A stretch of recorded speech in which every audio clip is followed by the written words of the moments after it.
Welcome to electrical Eduzone. അപ്പോൾ നിങ്ങൾ തമ്പനയിൽ കണ്ടപ്പോൾ RRBജിയുടെ നോട്ടിഫിക്കേഷൻ ഇറങ്ങാൻ വേണ്ടി പോവുകയാണ്. നമ്മൾ കഴിഞ്ഞ ദിവസം ഒരു വീഡിയോ ഉണ്ടായിരുന്നല്ലേ, അതായത് ഏജ് റിലാക്സേഷൻ. അപ്പോൾ തന്നെ നമ്മൾ പറഞ്ഞാൽ ഇതൊരു ലാസ്റ്റ് സ്റ്റെപ്പാണ്, ഇനി അടുത്ത നോട്ടിഫിക്കേഷൻ തന്നെയാണ് വരേണ്ടതെന്നുള്ള രീതിയിൽ. അപ്പോൾ അതിവിടെ യാഥാർത്ഥ്യമായിട്ടുള്ളത് നോട്ടിഫിക്കേഷൻ എന്തിയാ 30-ാം തീയതി തൊട്ട് എന്തിയാ നിങ്ങൾക്ക് അപ്ലിക്കേഷൻ എന്തിയാ അവൈലബിൾ ആവുന്നുണ്ടാവും. ഓൺലൈൻ ആപ്ലിക്കേഷൻ നിങ്ങൾക്ക് എന്തിയാ 30/7/2024 എന്തിയാ അപ്ലൈ ചെയ്യാൻ വേണ്ടി തുടങ്ങാം. ഓക്കെ. അപ്പോൾ അതായത് category centralised employment notice CN number 3/2024 recruitment for the various post of junior engineer diploma DMS CMA CS ഒക്കെ അതേപോലെ MS ഒക്കെയാണ് റിക്രൂട്ട്മെന്റ് പോസ്റ്റുകൾ. ലാസ്റ്റ് ഡേറ്റ് എന്ന് പറഞ്ഞാൽ 29/8, അതായത് 30/7/2024 തൊട്ട് 29/8/2024 വരെ നിങ്ങൾക്ക് ഇവിടെ അപ്ലൈ ചെയ്യാൻ വേണ്ടി പറ്റുന്നുണ്ടാവും. അപ്പോൾ ഇതിൽ ജൂനിയർ എഞ്ചിനീയർ DMS അതേപോലെ CMA ലെവൽ 6 ആണ് പേയ്മെന്റ് ഇടുന്നത്. 35,400 ഇനീഷ്യൽ പേ വന്നിട്ടുള്ളത്. ഓക്കെ. 18 തൊട്ട് 36 വയസ്സിലാണ് ഏജ് ലിമിറ്റ്. 7,934 വേക്കൻസീസ് ആണ് എന്ത് ചെയ്തേക്കുന്നത്, റിപ്പോർട്ട് ചെയ്തേക്കുന്നത്.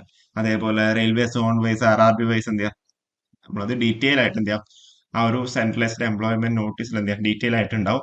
ഇത് ജസ്റ്റ് എന്താ ഒരു ഷോർട്ട് നോട്ടീസ് ആണല്ലേ. അപ്പൊ ഷോർട്ട് നോട്ടീസിൽ ഇത്രയും കാര്യങ്ങളാണുള്ളത്.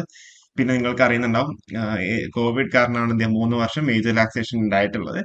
പിന്നെ ഏജ് ലിമിറ്റ് പറഞ്ഞേക്കുന്നത് 1/1/2025 ബേസ് ആയിട്ടാണ് കേട്ടോ. 1/1/2025. ഓക്കെ. 1/1/2025 വേണ്ടിയിട്ടാണ് എന്തിരിക്കുന്നത് ഏജ് റിലാക്സേഷൻ ഉള്ളത്. ഓക്കെ. പിന്നെ എന്താ ഉള്ളത്, റിസർവേഷനും കാര്യങ്ങളൊക്കെയാണ് അതിൽ വീട്ടിൽ പറഞ്ഞത്. പിന്നെ ആപ്ലിക്കേഷൻ ഫീ വന്നിട്ടുള്ളത് എല്ലാ കാൻഡിഡേറ്റ്സും എത്ര 500 രൂപയാണ് ആപ്ലിക്കേഷൻ ഫീ ആയിട്ട് വന്നിട്ടുള്ളത്. പിന്നെ നിങ്ങൾക്ക് എന്താ amount 400 shall be refunded duly ഡിഡക്ടിങ് the bank charges on appearing the first stage of CPT.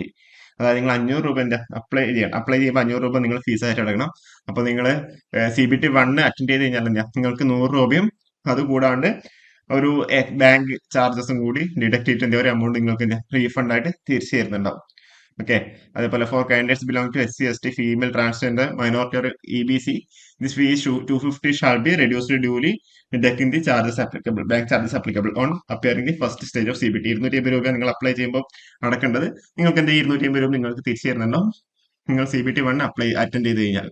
Okay. അതായത് നിങ്ങൾ CPT 1 നിങ്ങൾ അറ്റൻഡ് ചെയ്തില്ലെങ്കിൽ എന്താ ഈ ഒരു എമൗണ്ട് എന്താ റീഫണ്ട് ചെയ്യില്ല. ഓക്കെ. അതേപോലെ നിങ്ങൾക്ക് ഒരു RRBയിലേക്ക് മാത്രമേ നിങ്ങൾക്ക് എന്ത് ചെയ്യാം അപ്ലൈ ചെയ്യാൻ വേണ്ടി പറ്റുന്നുണ്ടാവുള്ളൂ. ഓക്കെ. അപ്പോ അപ്പൊ ഇത്രയും കാര്യങ്ങളാണ് ഇതിൽ മെയിൻ ആയിട്ട് പറയാനുള്ളത്. പിന്നെ education candidates waiting for the results of prescribed education qualification should not be apply. Okay. അതിന്റെ എഡ്യൂക്കേഷൻ ക്വാളിഫിക്കേഷൻ എന്താണ്, different education qualifications are prescribed for various post. For the further information please refer the detailed CN വന്നു കഴിഞ്ഞാൽ എന്താ നമുക്ക് ഇതിന്റെ detail ആയിട്ട് തന്നെ നമുക്ക് കാര്യങ്ങൾ നോക്കാം. ഓക്കെ. അപ്പൊ ഇത്രയും കാര്യങ്ങളാണ് പറയാനുള്ളത്. അപ്പോൾ 30 തൊട്ട് 29 വരെയാണ് അപ്ലിക്കേഷൻ ഉണ്ടാവുക, അപ്ലൈ ചെയ്യാൻ വേണ്ടി പറ്റുന്നുണ്ടാവുക. അപ്പൊ ഈ ഒരു വീഡിയോ നമുക്ക് ഇവിടെ വൈൻഡപ്പ് ചെയ്യാം. ഓക്കെ. Thank you.